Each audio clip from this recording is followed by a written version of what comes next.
Garbė Jėzui Kristui. Per amžius, amžinuosius. Amen. Toliau tęsiam savo gyvenimo ir tikėjimo tikrovę ir kalbant apie nematomą kovą, jau 2 laidas esame įrašę, kalbėjom ten apie pirmuosius 2 žingsnius, apie tai, ką reiškia išmintingai ir teisingai suprasti, nepasitikėti savo jėgom, visiškai pasitikėti Dievu ir lieka dar keletą žingsnių. Primink, prašau, kokie yra iš visos šitos knygos, kokie yra 5 žingsniai. Taigi visiškai niekad jokiame reikale nepasitikėti savimi, be atodairos širdyje puoselėti visišką pasitikėjimą vieninteliu Dievu, nepaliaujamai darbuotis, skliausteliuose stengtis. Na ir čia, ką tas stengtis, kaip pakomentuoti reikėtų, be paliaubos melstis, 4 žingsnis ir 5 priimti švenčiausią sakramentą, Eucharistiją. Ir labai norisi tiesiog sustoti ties tuo 3 labai svarbių dalykų, ar ne? Juk niekam nepaslaptis, kad žmogaus širdis gali sugadinti daugelį netgi gerų dalykų. Ir kažkada taip labai išmintingai kažkas įžodinės, kad tikėjime yra 2 etatai. Yra Dievo etatas ir žmogaus etatas. Ir žmogus kartais netgi turėdamas gerų intencijų, ypatingai maldingume, jis nori pasislėpti, kad jam nereikėtų stengtis.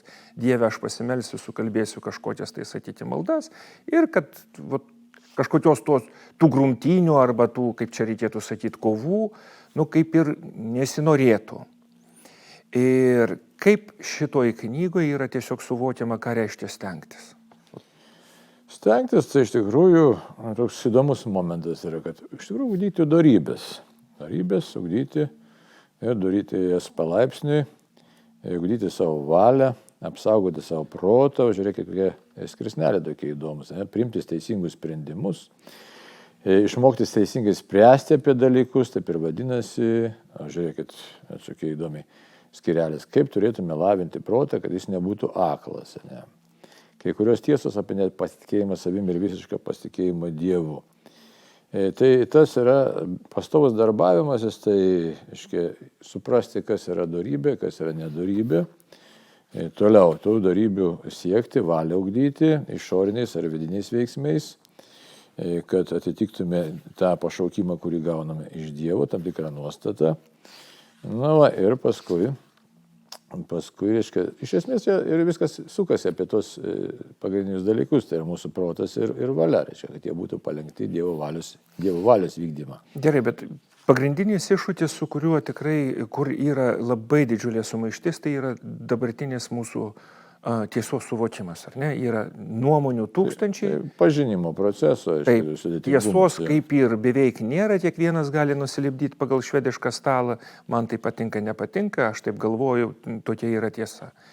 O juk suvokiame ir suprantam, kad jeigu liekam ties subjektyviu suvokimu, kas yra gera, tada, gaunasi taip, kad 2 žmonės gali daryti skirtingus dalykus ir įsivaizduoti, kad tai yra gera. Tai šiandieniniam pasaulyje taip ir vyksta, iš tikrųjų, kiekvienas turi neva tai turi savo tiesą ir mes matom ir todėl atsirado tas terminas tolerancija, nes atseit kiekvienas gali turėti savo tiesą, ar ten, matot, skiriasi tiesa ir supratimas apie tiesą. Iš tikrųjų, tai tiesa yra viena, ar juoda arba balta ir viskas, Bet jeigu žmogus nori savo pataikauti, o ką reiškia savo pataikauti, kai mes žiūrėsim tą nematomą kovą, tai reiškia, aš nebenoriu vykdyti Dievo valios, bet noriu vykdyti savo valią.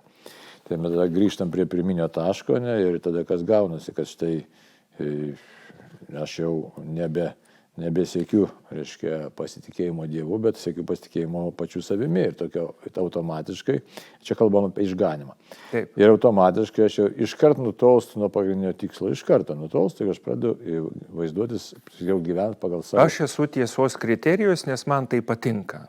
Tai ir matome, sakysim, pavyzdžiui, kaip ir 12 skyriuje įvairių žmoguje slypintis troškimai ir siekia jų tarpusavio kova. Štai. Yra toks yra skyrelis, nes labai paprastai sudėstyta. Bet koks dabar kriterijus, kad atpažinti tą, tai kriterijus tai nėra toks ir iš vienos pusės aiškus būtų, iš kitos ne taip jau aiškus. Kriterijus tai būtų, aišku, Dievo valia, galim taip sakyti, bet ta Dievo valia yra apreikšta, kokiu būdu yra apreikšta, yra per šventąjį raštą, bet mes žinom, kad istorijoje dabar gyvenime yra įvairiausių krikščioniškų grupuočių, grupelių, kaip galėtume vadinti, denominacijų ir panašiai, ir kiekvienas bando šventąjį raštą kartais aiškinti taip, kaip jam į galvą šauna. Tai vėlgi tada, kur tas objektyvusis kriterijus, tai gali būti jisai iškraipytas, tai to neužtenka. Tai reiktų kalbėti tada apie sąžinę. Dar iš tikrųjų, jeigu tai pirmiausia reikėtų kalbėti apie sąžinę, sąžinė yra Dievo duotybė. Tai va.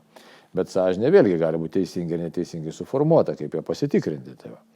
Tai tam mes turim už tai bažnyčios mokymą. Tai bažnyčios neišvengsime, mes nepasigilinę į bažnyčios mokymą, į tą patį elementarų katekizmą, 10 Dievo įsakymų, bažnyčios įsakymus ir kalbėjimą apie dorybės, nes jeigu paėmus tą, kad ir plonai Paltaroko katekizmą, ten surašytos dorybės, ne dieviškos dorybės, pagrindinės dorybės ir paskui tos, kaip pavadinkime, kasdieninės ten 7 dorybės, bet ir tų per mažai dar iš tikrųjų, dar yra geri darbai kūnai, geri darbai sielai.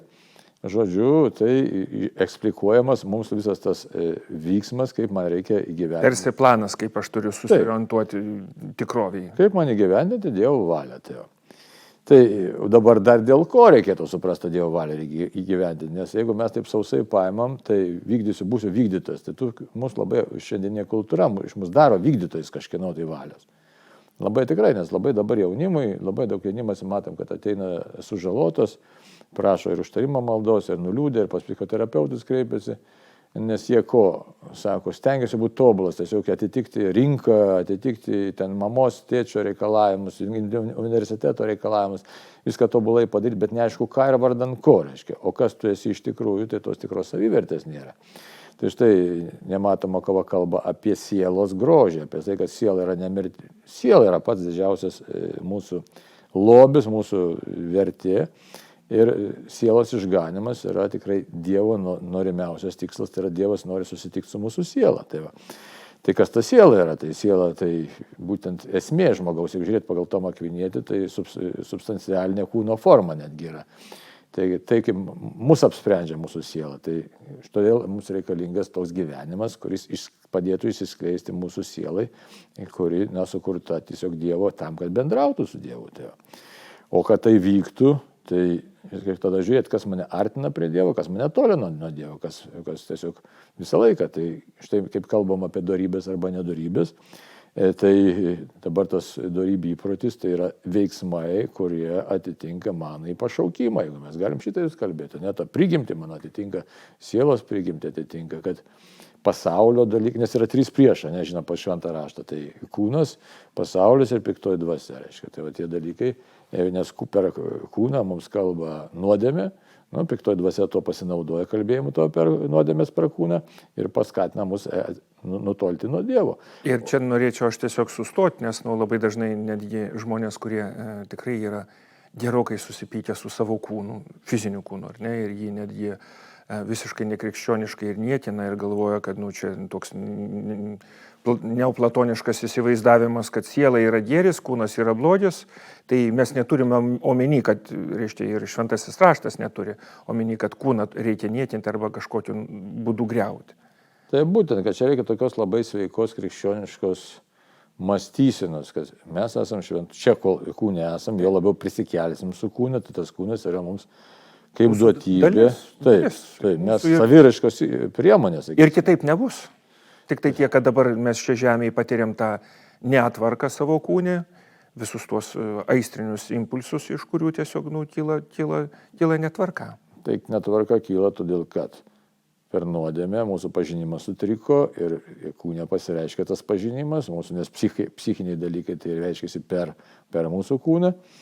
Ir tokiu būdu mes esam tampomi iš tikrųjų tarp dvasinio to mūsų siekimo, nes visi siekiam absoliučios laimės. Dar graikų filosofija kalbėjo, kad štai žmogus nori tos absoliučios laimės ir tas siekimas yra teisėtas, reikalingas ir jisai tiesiog Dievo mums kvietimas yra savo tiesiog.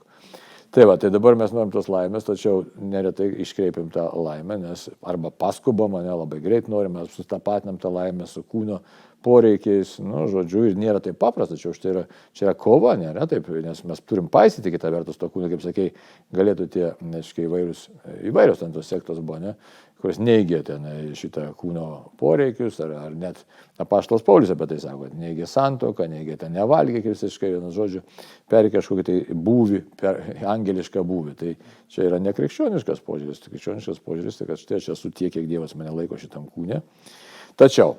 Tačiau aistros, žemesnioji ta kūno dalis neturi man kūno poreikiai, kadangi jie sutrikę, jie neturi man vadovauti, neturi pavergti mano mąstymo, mano laisvos valios. ir neturi manęs nukreipti nuo Dievo, nuo santykio su Dievu, nes dabar tai, kaip tas atrodytų praktiškai dabar, žiūrėkit. Tiesiog, sustojant prieš praktinius dalykus, tai ar galima būtų sakyti, kadangi protas yra Dievo duota galia, tai dedant pastangas, protas yra atsakingas už tiesos pažinimą ir tvarkos atradimą. Kas yra tiesa apie mano prigimtį, kaip siekti Dievo, vadinkim, tos, reiškia, valios arba atpažinti ir kokia turi būti tvarka. Kad čia yra, tiesiog mes kaip tikinti žmonės turim labai sąžiningai paklausti, ar žinau savo kryptį, gyvenimo kryptį, ir ar žinau tvarką, kuri yra ir dvasiniam gyvenime, ir fiziniam gyvenime, ir psichiniam gyvenime, ar ne? Čia labai gerai vardinti, nes protas pažįsta, bet įgyvendinti reikia jau valios. Tačiau tie dėmenys jie santykiauja labai, nes gali ir pažinti, ir suprasti, bet nedaryti nieko. Jo, bet yra bėda tokia, kad, tarkim, kas yra sumaištis? Sumaištis yra, kai yra daug pasiūlų ir aš nežinau, ką rinktis. Nežinau, neturiu kriterijų, tarkim, galiu taip, galiu anaip. Ar ne? Ir ta sumaištis iš tikrųjų šiais laikais, pavyzdžiui, gyvena žmogus nuolatinėje abejonėje, nežinodamas, kas yra tiesa.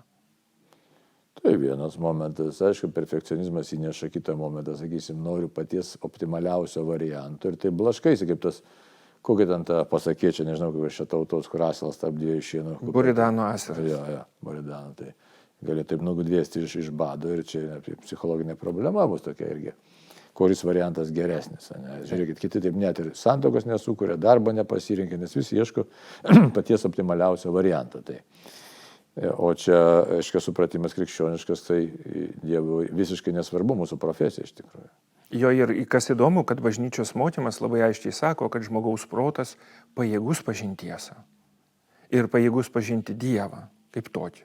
Buvimą Dievo. Buvimą Dievo, reiškia. O po to, koks Dievas jis jau pats. Ir tada ateina, reiškia, į pagalbą valia, kuri, kaip ir minėjai, ar ne, reiškia. Kas, kad žinau, kaip turi atrodyti tvarka.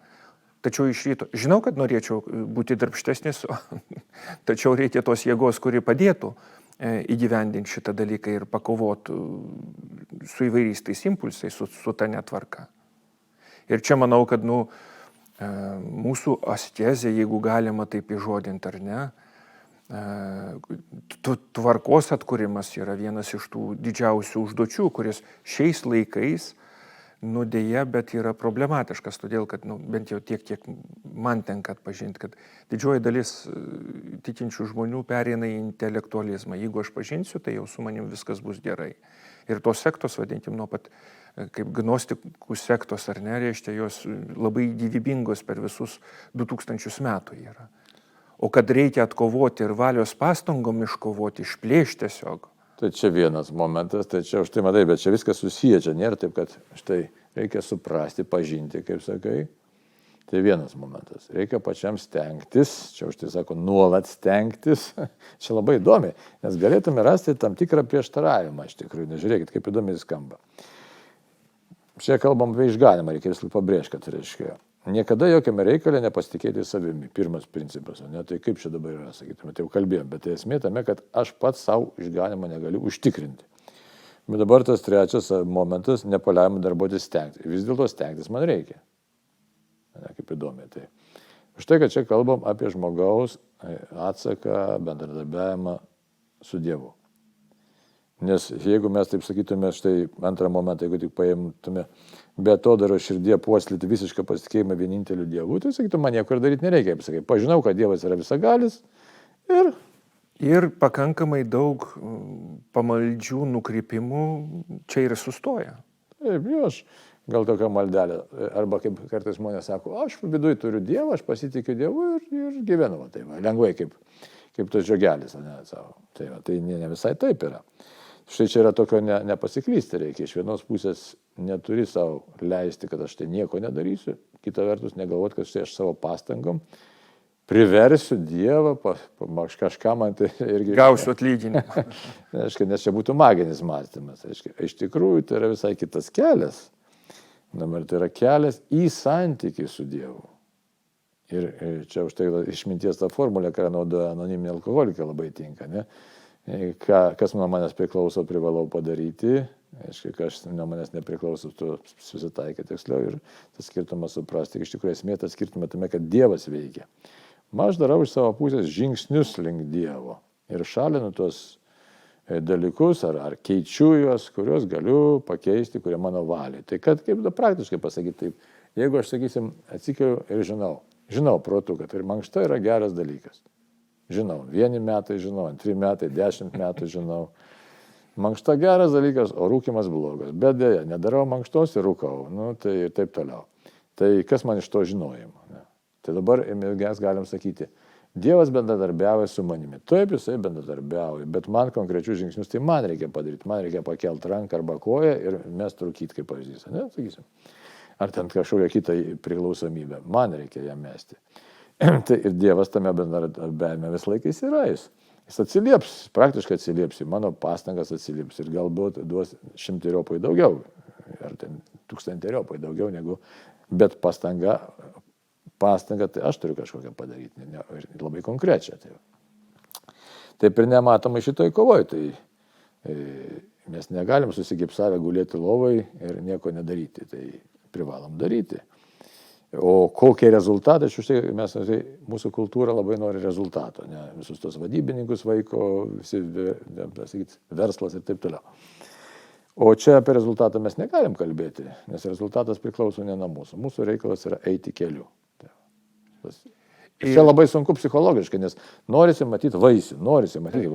Natūralu, kad ką bedarytume, tarkim, fiziniam pasaulyje, ar net tučtojo norim pamatyti, jeigu sėji, nori pjauti ir taip toliau. O čia tokia kova už tai yra nematoma kova, kad jis įsivaizduoju, aš turiu ugdyti savo valią, ne taip visai, ne kaip stoikas, kad sakysim, kad ten štai aš ten jau įgijau dorybę, įsivertinau, kad turiu dorybę. Ne, tiesiog aš kovoju, ugdau savybės, kurios pagal bažnyčios mokymą, pagal katekizmą, kuris reikalingas, kad iš esmės dar reikia būtinai pabrėžti vieną dalyką, ko mes nepasakėm, patį esminį. Tai iš tikrųjų tai augimas Dievo ir artimo meilėje. Nes Dievo meilės, dar net konkrečiau reiktų pasakyti, Dievo meilė yra iš tikrųjų visų šito tikro santykio šaltinis ir Dievo meilė yra dorybų šaltinis. Tai reikia žiūrėti, kas trukdo manyje, kas trukdo Dievo meilė. Kas, tai labai būtų paprasčiau, gal net viską sudėstyti, įsivaizduoju. Jeigu aš save savo analizuoju ir kas trukdo manyje pasireikšti Dievo meilį. Ir neišsigąsti, kad tai trukdo mano egoizmas, trukdo mano puikybė, trukdo mano narcisizmas, aš nebijot pasakyti savo, ne. Nes jeigu kalbėti senovinę kalbą, ta prasme, senovinę, arba tokia, amžių įprasta kalba, tai trukdo mano nenuolankumas, puikybė trukdo, ne. Bet dabartiniai kalboje psichologija mes įgavom kitų, ten, narcisizmas, ten dar kokių ten terminų įvairiausių. Egocentrizmas, pavyzdžiui, nes iškreiptas toks, tai įvairiai. O kiek, arba koks nepilnavertiškumo kompleksas irgi trukdo, nes tai nėra meilės. Tai visame tame, kaip susidėstyti dvasinė kova, kad štai aš įgyju vertę iš Dievo, kovoju, žodžiu, stebiu savo veiksmus, stebiu savo mintis, ir mano valia apsisprendžia kiekvieną dieną už artimesnį santykį su Dievu. Ir pabaigai tiesiog norėtųsi ir priminti, ir galbūt užakcentuoti, ar ne, kad jie būtų konkretūs žingsniai, kurie padėtų mūsų protui ir valiai. Tai vis tik skaitimas Katalikų bažnyčios katekizmo, kuris iš tikrųjų yra didžiulė pagalba susigaudyti, kas yra žmogus, kas yra Dievas, kas yra sakramentai, nes prisigalvoti mes galim labai daug dalykų, ar ne? Ir kartais netgi brošiūrų, kokių prisiskaitom ir dar savotiškai suprantam. Būtinai vis tik susidraugavimas su šventuoju raštu, kaip bebūtų. Reiškia, skaitimas dvasinės literatūros, ar ne? Ir labai svarbus dalykas sugrįžti prie to seno pasakymo, kad penktadienis turi būti pasninkas ir kad nuo išpažinties iki išpažinties kiekvienas tikintis žmogus turi padaryti pasiryžimą, kokioj dorybėje jis nori augti. Arba su kokia įda jis nori tiesiog nuo išpažinties iki išpažinties kovoti. Nes jeigu iš tikrųjų mes nesistengsim, laikas praeis. Tai eina ir tų rezultatų taip. Ir daugeliu atveju todėl mes ir nusiviliam, todėl kad jeigu nieko nesiekia, nieko ir nepasiekia. Ir tos grumtynės, apie kurias mes kalbam ar ne, apie tą netvarką. Ir mes žinom, kad netgi ir šventieji, ir bažnyčios mokymas labai aiškiai sako, kad negalima iš išorės įvertinti, ar žmogus stengiasi ar nesistengia, vien pagal rezultatus. Nes žmogus galėjo labai stengtis ir rezultatas yra nekoks. Taip, ir neišsigąsti dabar pasaulyje visokiausių tvyrančių nuomonių ar ten skelbimų, kad čia tai bažnyčios mokymas gali keistis ir panašiai. Tai reikia žinoti, šitą iš tikrųjų bažnyčios mokymas nesikeis, neturi keistis, negali keistis, o net jeigu patys aukščiausi, kokie ten hierarchai ką nors kalba, tai čia yra kitos visai apraiškos, tai tu nereikia išsigąsti, tiesiog ramiai žiūrėti ir eiti savo išganimo keliu. Drąsos ir noro pažinti tiesą, kuri padarys mus laisvus ir žinoma jėgos, Dievo jėgos, kad galėtumėm pakovoti už tą širdies laisvę. Amen. Amen.